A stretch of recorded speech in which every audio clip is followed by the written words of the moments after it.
واحد 50 مليون بالذهب. يعني دوك شكون حيقدر يشري لباس تقليدي ب 50 مليون بالذهب؟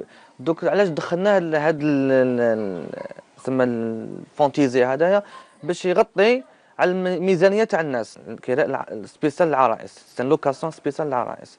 الناس ما يقدروش من القدر تاعهم باش يشروا، حنا ساهمنا عاوننا الناس باش نكونوا معاهم. كاين ناس ما يقدروش من المقدور تاعهم، امكانيات تاعهم ما تمكنش باش يشروا لباس كيما هذا. حنا درنا خممنا فيهم، درنا الكراء لوكاسيون باش هكذا نعاونوا جميع العرائس اللي يكونوا ان شاء الله مقبلين على الزواج.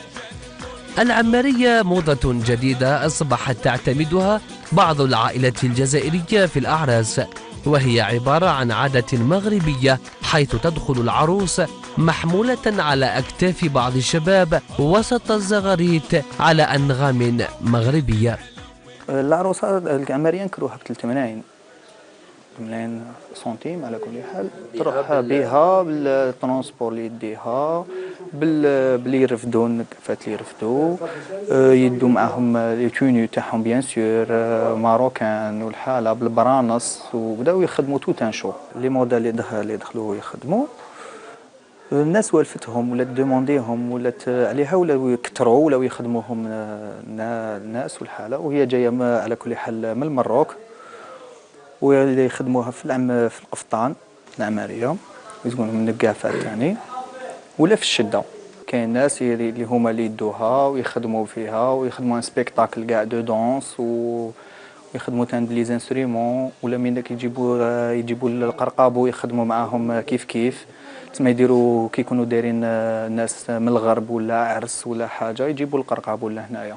وعند استكمال كل التحضيرات الخاصة بيوم الزفاف، تتفنن العائلات في اختيار موكب العروس الذي يحتوي أفخم السيارات مرفوقا بالزرناجية التي تجوب كل الطرقات وصولا إلى بيت العروسة.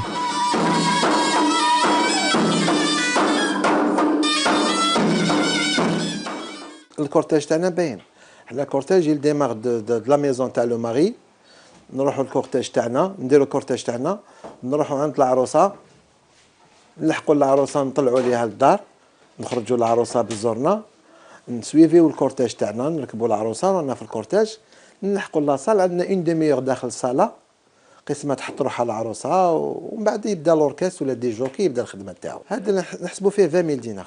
الزوالي يدير الزرنه، واللي لاباس به يدير الزرنه، كل واحد بمقدوره.